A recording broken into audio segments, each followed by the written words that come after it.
Глава Коми сегодня посетил с рабочим визитом Прилузский район. В поселке Кыджавич он дал старт запуску нового пилетного завода. Таким образом, для компании «Лузалес» решилась проблема утилизации опилок как отходного сырья.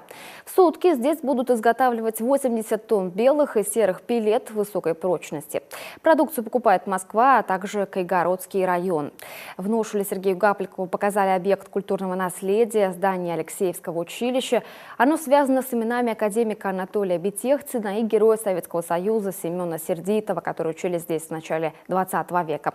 Сегодня на базе учреждения создан историко-культурный центр. На первом этаже размещаются библиотека, музейная комната, комната для работы общественной ветеранской организации.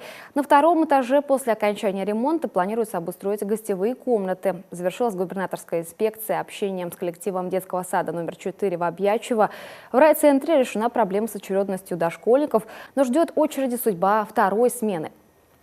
В планах правительства строительство новой школы. Об этом сообщил Сергей Гапликов. Ну а завтра мы расскажем и другие подробности поездки.